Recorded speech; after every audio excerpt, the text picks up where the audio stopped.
The Open Therapy Institute is addressing bias in mental health care. Go to our website, opentherapyinstitute.org. We have CE credit workshops about overlooked issues in the field. You can go to our workshop page and register now and become a member. And for those looking for a therapist, we match people with someone who's highly skilled and truly open. Just contact us through the contact page on the website or email us at info@opentherapyinstitute.org. Hi, I'm Leslie Elliott Boyce, and I'm speaking with Dr. Andrew Hartz of the Open Therapy Institute, and we are talking about Carl Jung. And I'm excited to hear more about Jung's theories, life, study, because as I was just telling you before we hit record, I didn't get any education on Jung in school when I was studying counseling, and not really even when I was studying psychology prior to that at the undergrad level. I don't think I got much. I think everything I know about Jung comes from my own interest and study, and that's not very much. I have so this is a really influential thinker that we hear a lot about, talking about symbology, talking about the collective unconscious. I keep saying that, unconscious. And I'd like to hear, where do you think that the culture at large gets, what do we understand about Jung and what should we understand? There's one thing just to know is like the psychoanalytic world, especially in New York, but I think in London too, and kind of the psychoanalytic spheres in the Anglosphere, Jung is in a separate world. And so it's not uncommon at a lot of the analytic institutes or the psychoanalytic centers in New York that Jung is not mentioned. Not mentioned. It's not like he's de-emphasized or something, but like really absent. And he just kind of went on a separate path. And mainstream psychoanalysis, it'll focus on Freud, Anna Freud, Melanie Klein, Winnicott, Fairbairn, increasingly other figures. People probably haven't heard a lot of these Heinz Kohut and things. So there's this whole line of influential analysts that kind of emerged off of the mainstream psychoanalytic trajectory and object relations and ego psychology and things like that. And Jung really is in a different world, and the Jungian Institute in New York is separate. So there's a really clear distinction that I think is just a historical relic. He's probably his most important and famous idea is of an archetype. And it's a very difficult concept for people to wrap their heads around and to get. So people often misunderstand an archetype as like a symbol, a myth, a personality style.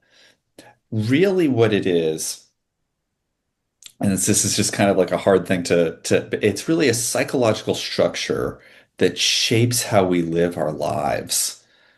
So if you think about like the myth of Snow White, um, you know, this is the way it would normally like she has a conflict with the stepmother. The stepmother's usually like the mother means mother. It's just a way of softening the fact that it's like a daughter's conflict with the mother. The mother is narcissistic. She's always looking in the mirror. She's jealous of her daughter's beauty, and so she sabotages her by poisoning her.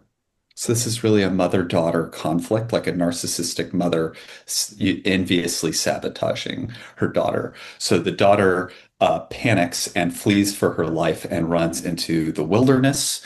And this is not such a rare story that, a woman might have an envious rivalry with her mother, and then home isn't safe. So she goes out into the dangerous world. And a lot of women in that situation will find their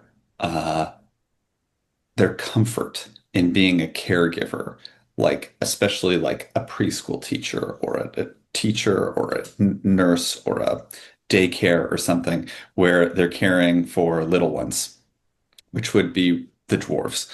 And kind of like until she finds a fulfilling romantic relationship and can actually create a new home and kind of get out of the interpersonal cycle that was dominated by her sabotaging mother.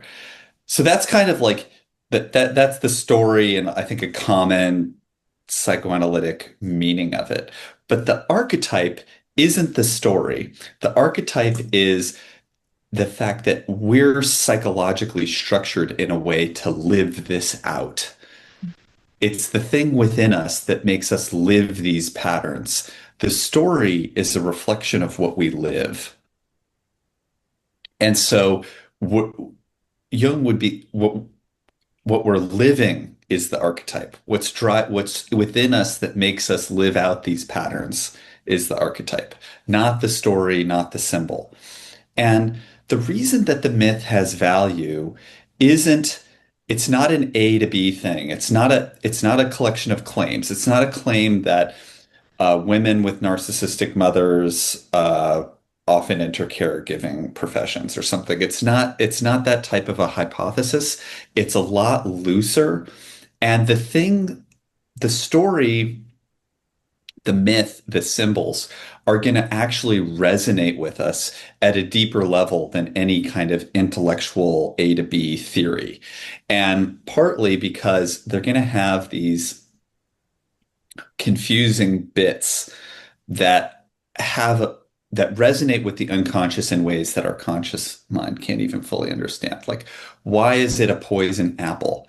Why are there seven dwarfs? Why, what's the deal with the huntsman or something? Maybe that's like a father figure or something. There's like there are these little bits. Like, why do the dwarves, they're like mining, I think. And at least in the Disney movie, it's like, why are they mining? Like, what's that mean? And it's a lot of it is there's not a specific reason for all of it, but it's connecting to parts of our unconscious in ways that we can't even articulate. And so, in this way, the myth or the symbol is actually reaching parts of ourselves that words and cognition can't.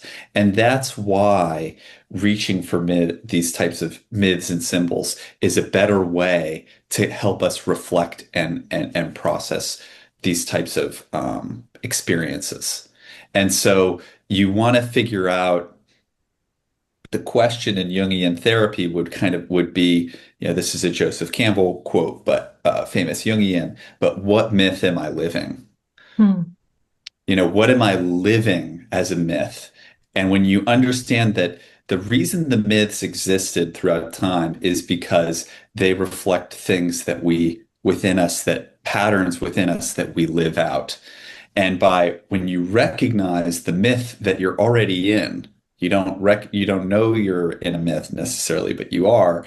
And when you recognize the myth that you're in, it enables you to see things and process things and represent things about your experience that might not necessarily be linearly rational and like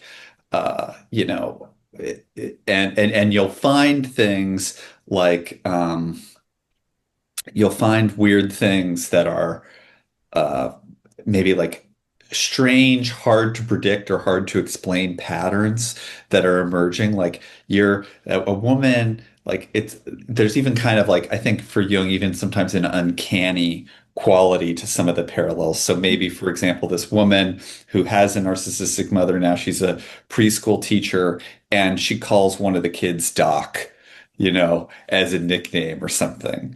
And she's like, no, no, no, it doesn't have anything to do with that, but it kind of does. Or she loves apples. Hmm. And it just doesn't, it's going to be these kinds of like, there's no clear linear hypothesis of like women with narcissistic mothers will eat more apples than it's not that type of a thing, but you're going to find these like kind of uncanny, odd parallels that are going to maybe speak to your unconscious, but not necessarily make rational sense that are indicators of where you are in the myth. And so for a part of this then is that if we destroyed all of human civilization and all the myths and symbols and we all had amnesia and it was all totally erased today, everything from all of human history is wiped out, we would recreate the same archetypes. They would end up regenerating because they don't they're not cultural products, really. They're actually reflections of who we are, and that's where they came from, and that's why they persist and why they resonate with us.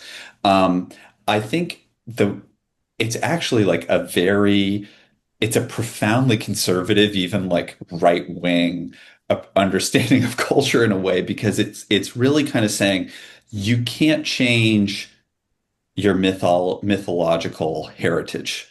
And if you're at war with that heritage, you're like, there aren't enough women heroes or something, so I'm going to change it, make it different. Or I don't like this figure, so we're going to make Medusa the good one, and we're going to make, whatever.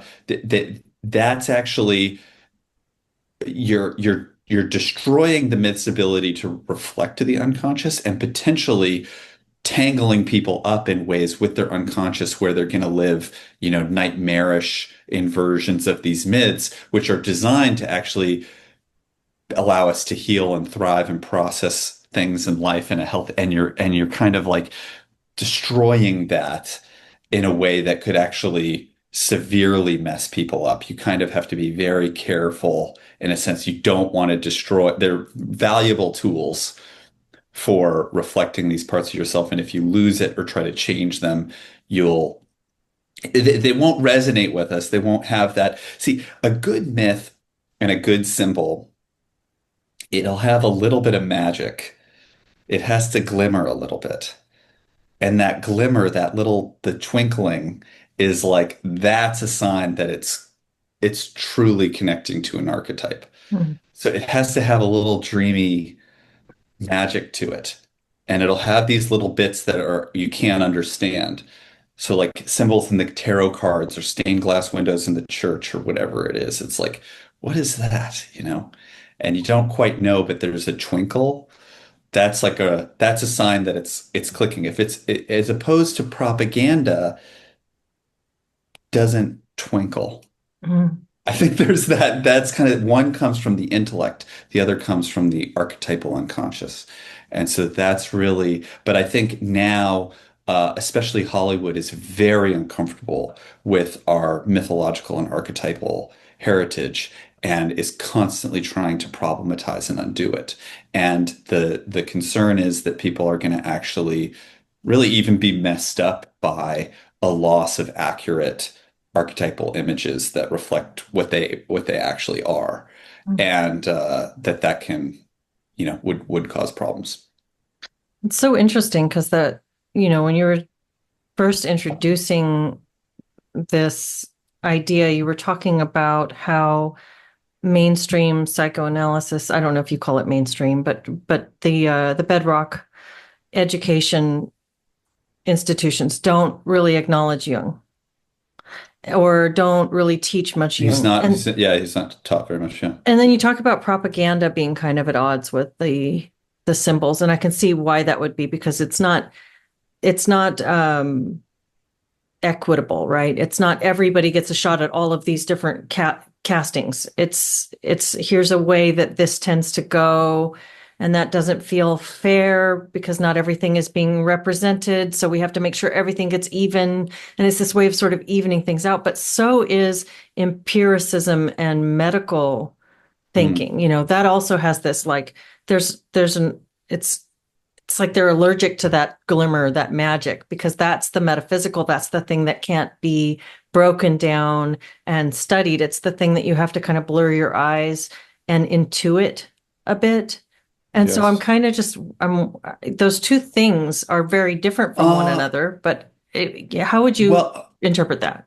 I don't know the main Freudian branch of psychoanalysis and its offshoots were very interested in myths. I mean, Okay. you see Greek mythology everywhere, especially Freud, Mhm. but even others. So that didn't really get uh, necessarily undone or displaced. It wasn't Okay. as emphasized in as broad of a way as Jung.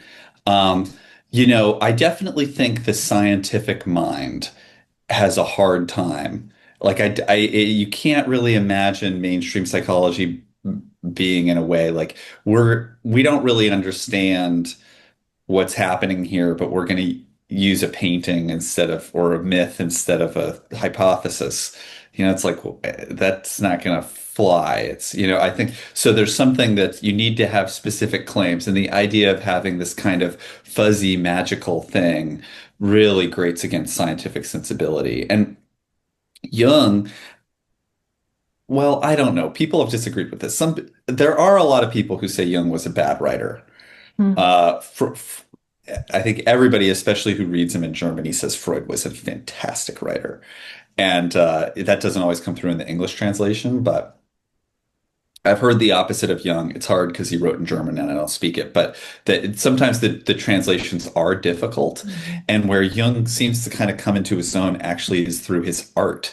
And the Red Book, he wrote this, he had this kind of view book that he made, this giant book. It's worth buying, I think, but it's expensive, but it's got like all these prints of art that he made, Mm. mandalas, it's his dreams, his kind of like, but it actually in some ways I think probably reflects better who he is and how he thinks than the writing where he tries to be more systematic and doesn't always get there and Mm. can be confusing.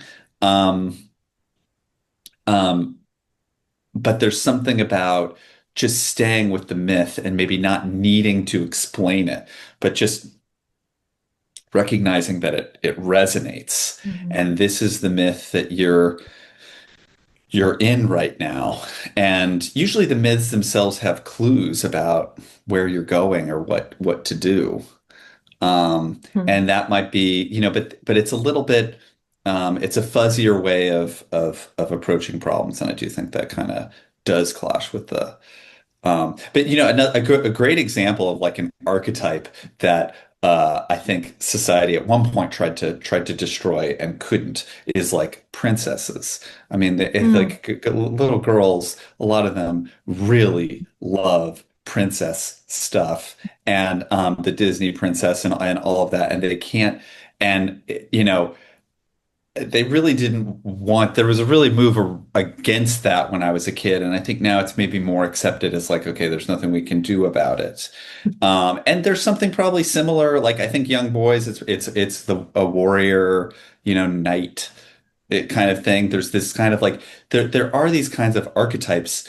And, some of them are really interesting. One that Freud wrote about that's a really interesting, so it's not a Jungian one, but it's his essay called The Family Romance. Mm. And it's actually it's not romantic in that sense, but it's basically that um, the kid's parents are not his real parents. His actual parents are, you know, someone else. And so a good example, Superman's parents were on Krypton and they died, and these boring people in Kansas weren't his real parents. Mm. And Harry Potter's parents were muggles, his actual parents were wizards, Luke Skywalker. Mhm. You get this, it really keeps coming Mm. up.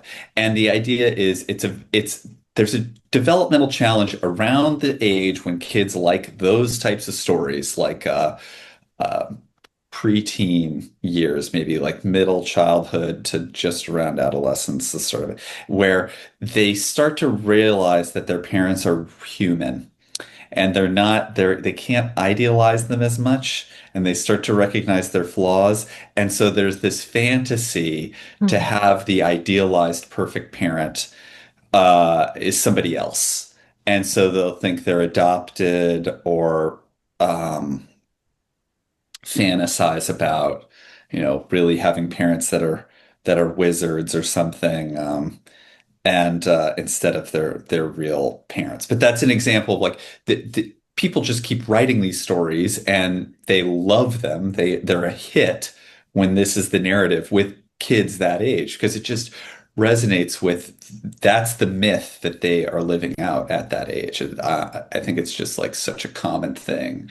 Um, so you see a lot of this, and then I think if you're a therapist and you're working with patients, it's like it can be a way of looking at your clinical work that allows you to get a little bit less cognitive and a little bit more they're juicier. Again, they have more of a twinkle, and so they can kind of connect potentially in a more emotionally alive way for people, that where it's less intellectual as opposed to like, oh, I read a study that women who have blah blah blah tend to blah blah blah at a, and the Mhm. p value was whatever. It's like there's something that's like this. It's not it doesn't click the way that the myths do. It's mechanistic.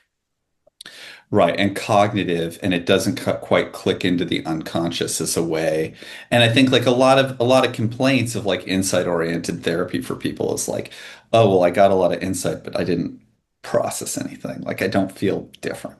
It's not what I was really looking for. They want to actually connect to the thing that they're living out, and the myth can often has a power to do that. I think that uh, uh, the cognitive stuff doesn't.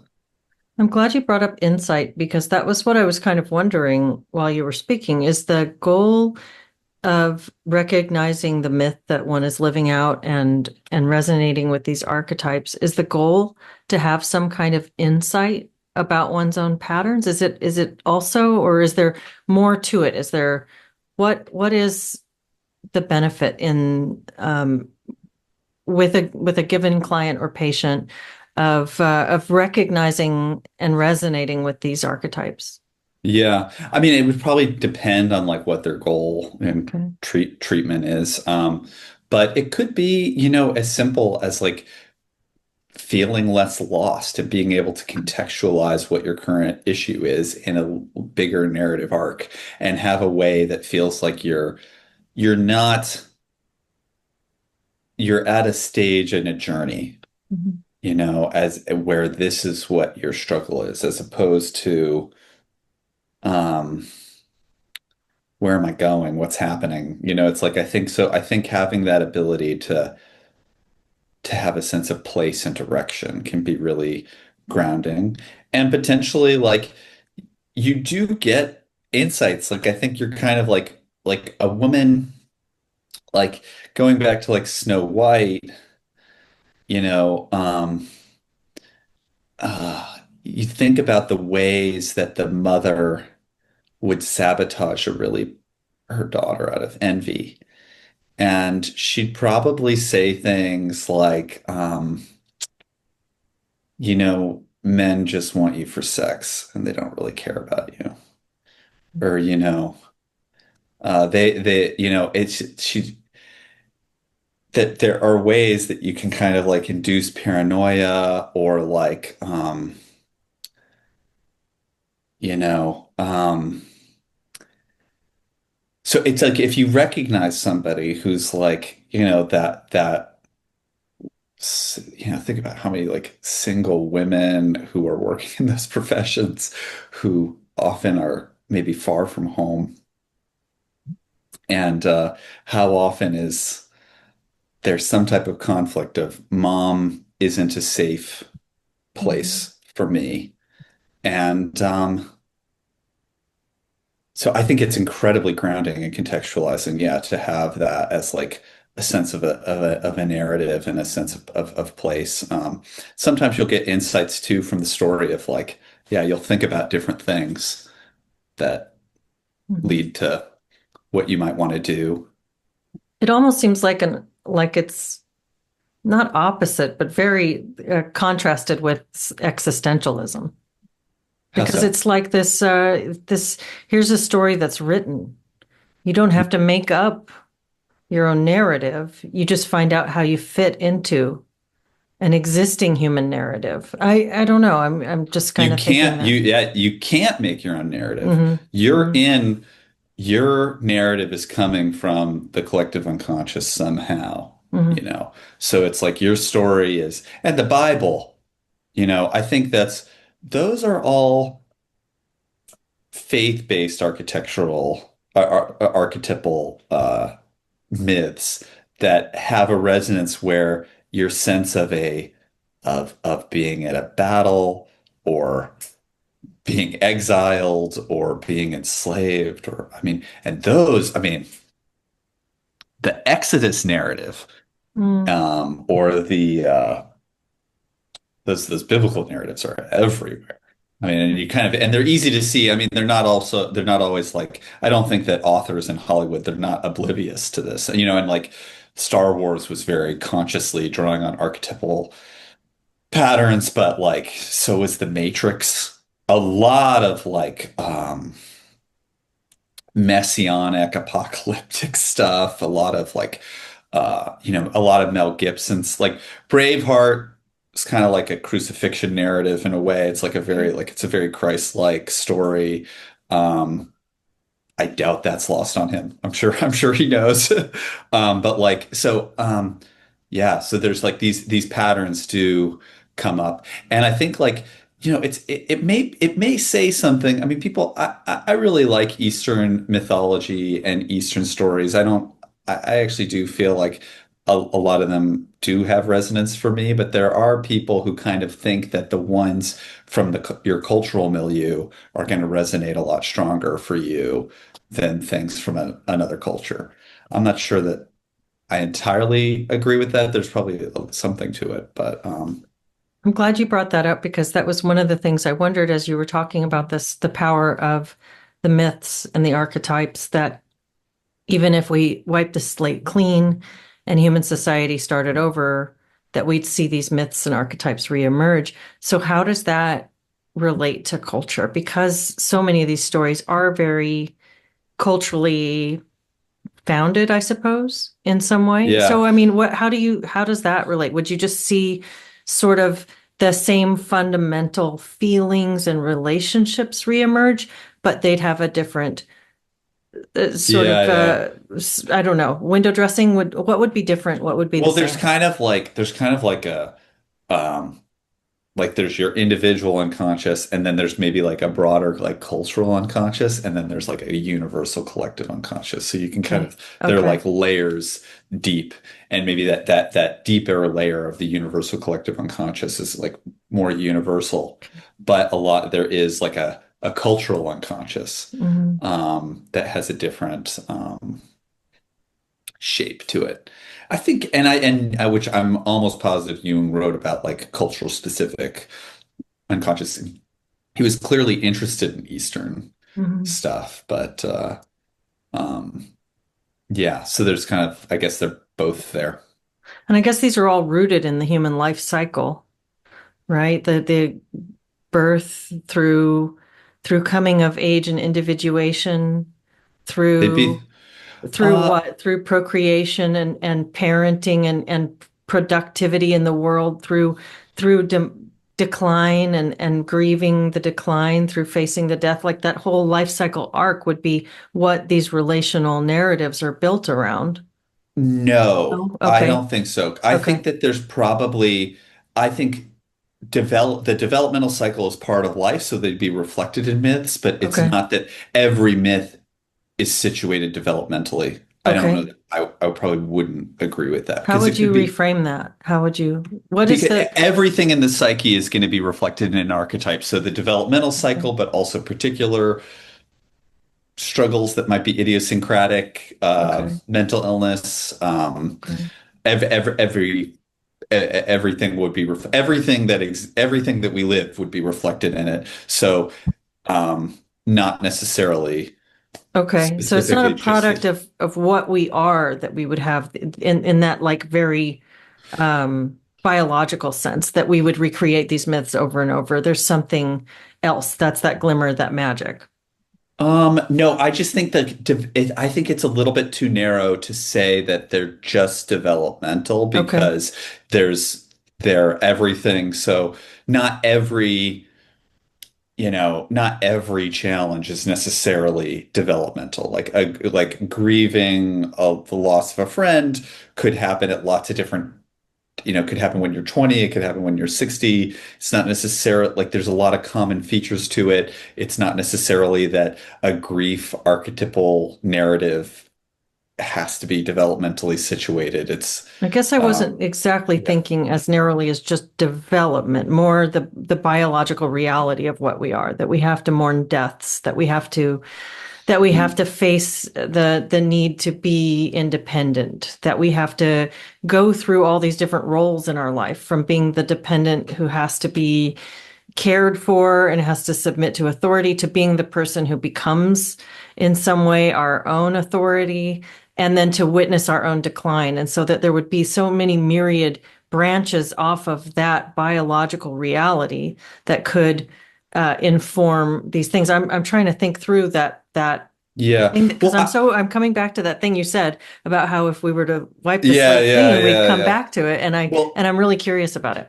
yeah, that's so like some people, for example, like I was definitely this what fits me personally, but when they're young, there's a certain type of young man who will really travel around the world trying to seek some type of transcendental truth. And I definitely lived in lots of weird places and hitchhiked and went to India and tried to, I think there's a certain type of person who has the young man's quest for truth. And you do see that narrative in the Bible and you see it in other places. Not all young men do that.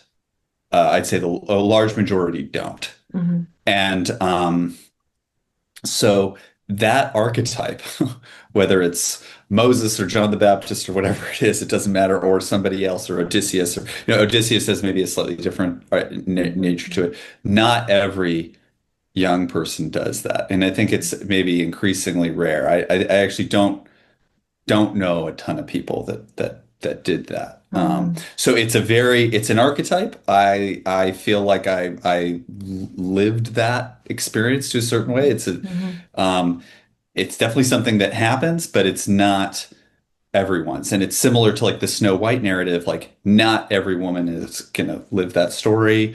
Um, it's so it's so I think there's all these kinds of like individual differences of like what's the path they're going to take on, and Hmm. some of it, different you know different myths are going to get lived out by different people, and that probably has more to do with just who we are as human beings. And it might maybe you could trace it, you know, back to something constitutional in us, or I don't know, something deeper. I think Jung would even be like, it's not even biological. It's really like a Hmm. spiritual, psycho-spiritual thing that's Hmm. really, you know, that there's a certain type of people who live these different stories. Hmm. And, somebody else's narrative as a young man that their myth is Macbeth, and Hmm. they're trying to get power and get rid of somebody. And, or it's, something else. So, or it's Romeo and Juliet, and there's whatever, but it's like, then there's somebody, it's like that wasn't my narrative at Hmm. that time in my life. Hmm. Wow, this is super fascinating. And I maybe this is a bit non sequitur. I want to jump back to something else. You were talking about Freud, and I read a bit of Freud and Man's Soul. I need to finish it. It's a very slim book. I picked it up on your recommendation, and Yeah, I've read yeah, a little yeah. bit of it so far.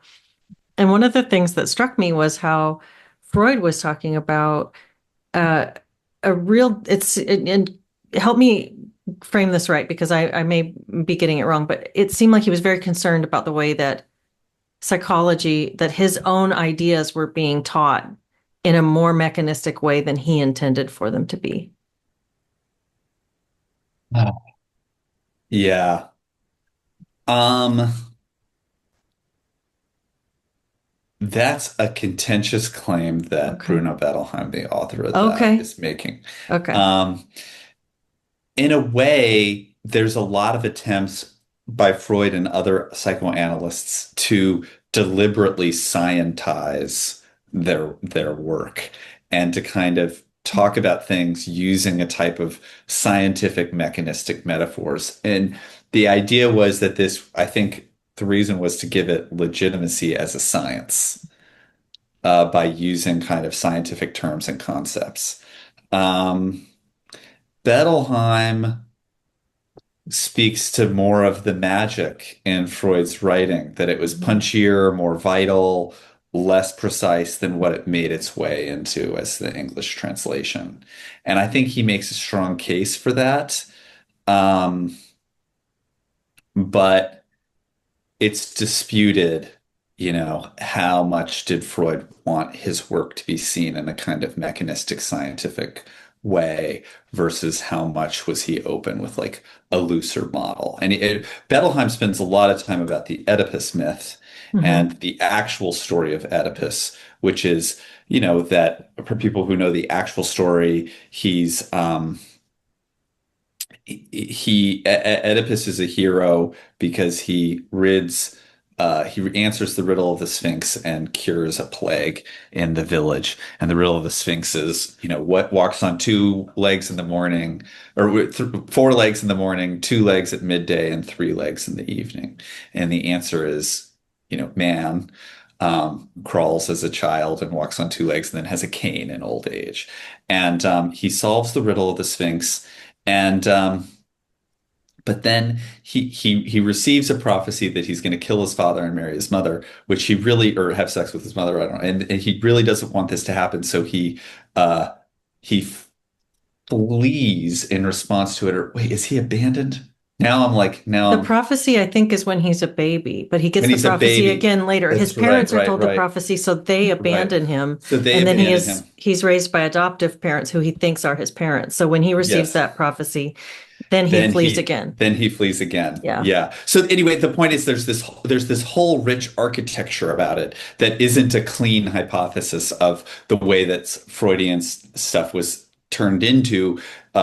All male children want this Mhm. thing in a simplistic, mechanistic way. And it was actually more of a constellation of desires, and there's more of a family dynamic about rivalry and desire and confusion and conflicted feelings. And it's a richer archetypal myth than is often given credit for. Mhm. And I think he makes a great point that that's a more useful way to understand the story.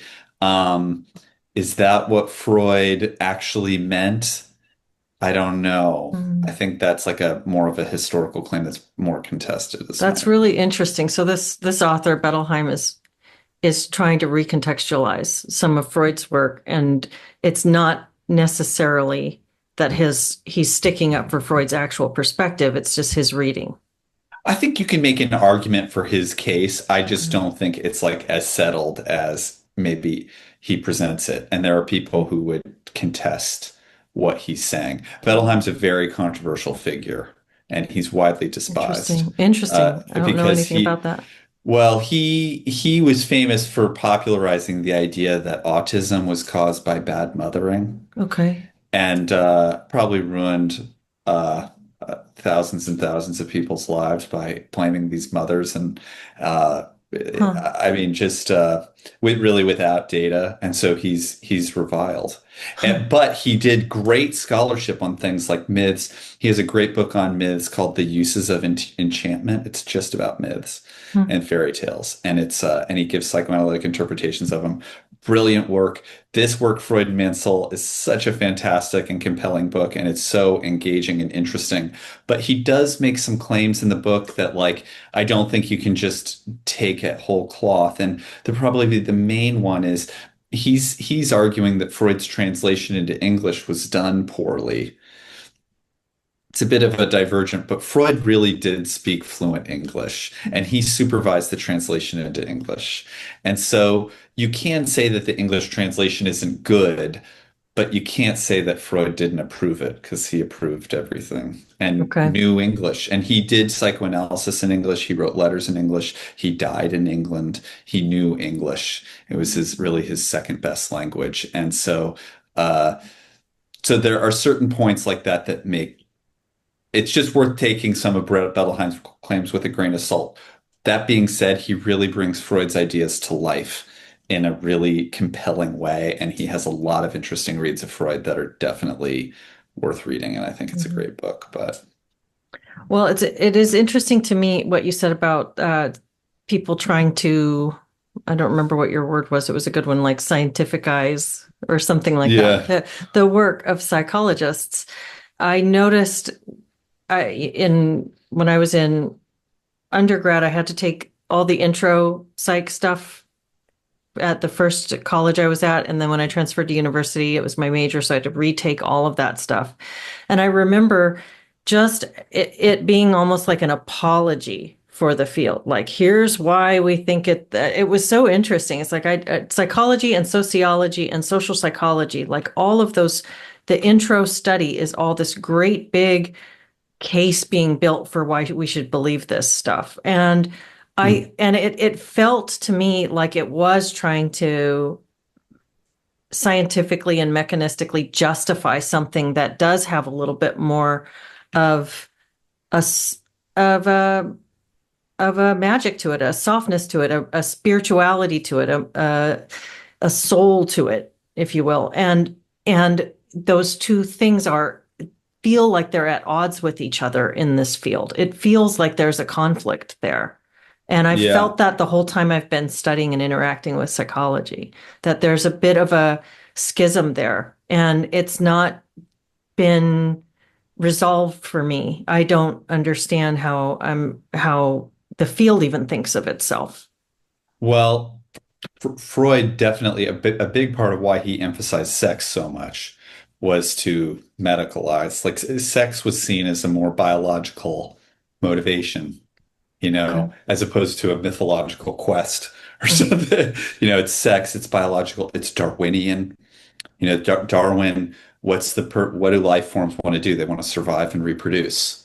Mhm. That's what Freud's like. That's what people want to do. They want to survive and reproduce. Everything can be explained by that. So he's very influenced by Darwin, very much wanting to medicalize, make things physiological, biological, evolutionary, and um, and really didn't want it to be seen as a spirituality. Worked really hard in a lot of Mhm. ways to make it seem psychological, or make it seem scientific.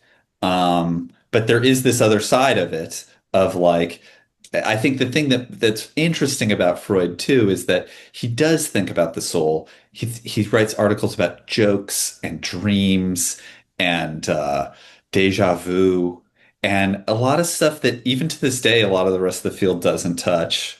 It's like they spend so much time on like memory Mhm. ability and how to test memory and stuff that's like, I think totally worthwhile, but very sanitized Mhm. and not yeah, it's like I'm interested in jokes and dreams and superstitions and myths and um, deja vu and all of that. And so it's interesting that he does actually engage with that stuff. I also think there's two sides of the conflict. Like I think part of it too is mainstream organized religion often doesn't like Jung because I think he's perceived as a threat to them. Mhm. That it's they so they there's something maybe from on the religious side Mhm. sometimes that's skeptical or mistrustful or afraid of engaging with ideas that come from Freud and Jung Okay. Something because spiritual outside of a doctrine.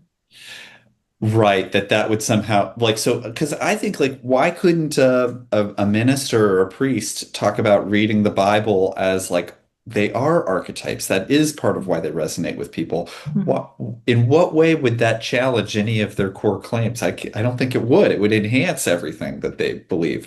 But so I don't know why it doesn't happen as much or why other parts of psychology don't, I think could enhance faith and religion more than they do. So the rift is a little bit both ways, where the field doesn't want to draw too much off of religious insights or feel too religious, but then a lot of the faith-based world is also maybe mistrustful and shy about taking insights from the mental health realm. I don't want to paint with too sweeping of a brush. There's a lot of exceptions, but No, that's a super interesting perspective that I hadn't considered. Sort of a never the twain shall meet.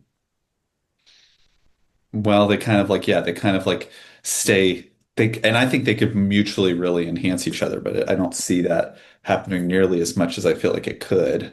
Mhm. Um, and they're politically divided, they're divided in values, they're divided like there's so many different ways where there's this rupture between the two. Yeah. That's really interesting. Well, thank you for this. It's so what, before we go, what are your recommendations? You mentioned the Red Book, that's Jung. You mentioned Yeah. the Uses of Enchantment, that's Bettelheim.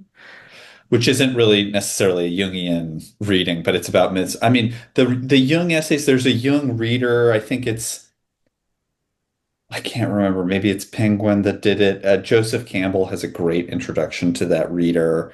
Um, I think there's one, I think the name is Storr, Stor, maybe Storr. Did a short summary of Jung's work that's really good. Um, we could talk about some of his other concepts, maybe some other time, or I could. Yeah, I'll say Unless you want one to that. get into them, we Okay, can go let a me. little longer if you want. Okay, so there's two. So one of his ideas that's actually very influential is his personality philosophy is the basis for the Myers-Briggs test, Okay. which is People very, love that one. people love it. Um, Psychologists don't love it. And there's really a couple of reasons why. I think, um, actually, I should pull up what the Myers-Briggs categories are. And I can go through this. Um, but there's okay. One of the four is introversion, extroversion. Hmm. That is a very widely used and accepted psychological variable. Consensus. That is an Hmm. important thing. How much people socialize versus like time alone, and Hmm. that's a very valid, very widely used, reliable variable. Another one that I think is very good, and a lot of people in the field I would probably agree, is thinking versus feeling, T Hmm. versus F. Hmm. That's also people who lead more cognitively versus emotionally. They engage more with thoughts or engage more with feelings. I think that's a really useful variable, personality variable. Therapists think about it a lot in terms of are they more obsessional or, you know, hysterical or whatever they might say. So Hmm. the other two, sensing versus intuiting and Hmm. judging versus perceiving, are broadly seen as messier, where Hmm. the definition isn't as clearly defined. It said so this is what ChatGPT just said. Sensing, it says, is focusing on facts and details, whereas intuiting is focusing on possibilities and patterns. Now, focusing on facts and details and thinking about patterns and possibilities are not really opposites. Hmm. You'd think that people who think a lot about patterns and possibilities might also think about facts and details more, and there might be people who are less perceptive. So they're Hmm. not necessarily mutually exclusive. It's a similar thing for judging versus uh, perceiving. It says perceiving is well, I guess it says it's spontaneous, adaptive approach is perceiving, and judging is planned and organizing. Those probably are Okay. different the way they're defined there, but I think that doesn't actually speak, that doesn't sound right. But it's like, but they're not as clearly defined as variables. And the bigger issue even than those two is that their personality data is normally distributed. So, like, if you give people a questionnaire about basically anything, most people are going to be in the middle, and there's going to be fewer people at the extremes. Hmm. It's rare to non-existence that you get two bimodal data where Hmm. there aren't people in the middle and they cluster on the sides. The Myers-Briggs, by categorizing people in this binary way, assumes that people are going to be more towards the extremes than in the Hmm. middle, and it's not true. Most people are in the middle. This is why people are so confused. Am I extroverted or introverted? Well, you're probably in the middle. Two-thirds of people are in the middle. So you're almost definitely going to be in the middle on everything. And like, or not almost, most people are in the middle on everything. And so that's probably the biggest critique is that it doesn't actually reflect how people cluster. But one or two of those really don't have conceptual clarity. And maybe I'm not saying that there aren't people that have defined them well and maybe given them conceptual clarity, but broadly Hmm. they're seen as lacking conceptual clarity. So the INFP or whatever isn't as necessarily meaningful a, a descriptor of a person as you might think from looking at that test. Right, because it's like if there's 10 questions, you answer six more extroverted and four more introverted, and now you're an E. Yeah, it's And like then it it's like puts you fully in a category that you're not fully in. exactly. It's Okay. not the same as answering 10. And then it kind of then it kind of pigeonholes people as like there are these 16 types. Hmm. It's probably a little bit too discrete in terms of how it's thinking about, somebody who's got 10 on all of the four Hmm. might really, really fit a particular type, and the other somebody else has six on all four, Hmm. and they're a different person. It's like so. I think there's a lot of so I think that's why, and I think people like it because it help it's fun to think about people as these discrete types or something, or think about yourself as these discrete types, but that's probably not true to the data.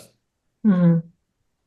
One more question, if you have time for one more. So, Sure. I sometimes listen to, I think it's called This Jungian Life. It's a podcast. I know Lisa Marchiano is on it and a couple of her Mm. colleagues, and I like it. I like the way that they get into dream analysis. It's a pretty good podcast and it's enjoyable to listen to.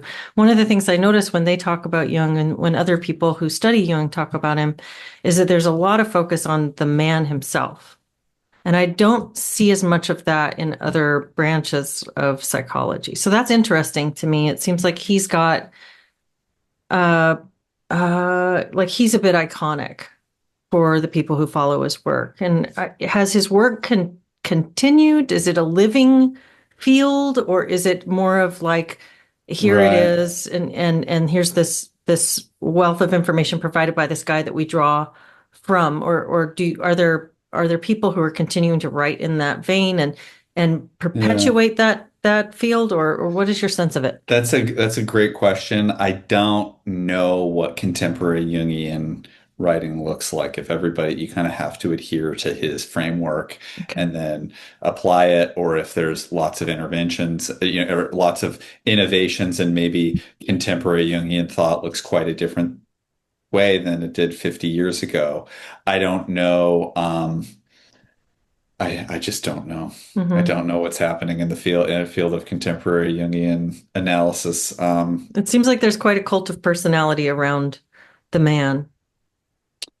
Yeah, I don't, and I know a little bit about him, but yeah. So they think it's good that he's the focus of, or Oh, they I think it's don't. bad, or it's I just don't. No, no, no. They speak very glowingly and refer back. It's just and I'm not just trying to. That's just a recent thing I've listened to where I've heard that. But when I was in school, I also studied with a couple of students who were trying to get their master's in counseling, but had previously been Jungian trained. And it's just a way that I've heard people who follow Jung really follow him, like really do. It's So interesting that's because interesting. I would say that's a good example. That's probably a good example of an archetype in action that Okay. you needing a hero figure or a Mhm. prophet figure or some type of leader figure that you're following. There's probably some type of need for that figure. It's the same thing about needing a deity or needing a ritual or needing some sense of it's a king. You kind of like maybe there's like a Mhm. king archetype that we need, and we can kind of have a democracy to an extent, but we need somebody in that king role in some way, just because that's a psychological need that we have. We need a certain amount of ritual or whatever Mhm. it is. We need seasonal holidays, or we need to have whatever it is. There's like, so that's kind of what I mean in terms of like not saying they're not all developmentally situated, but Mhm. they're kind of like we're still recreating them, and probably the need for a hero or a prophet figure or a teacher figure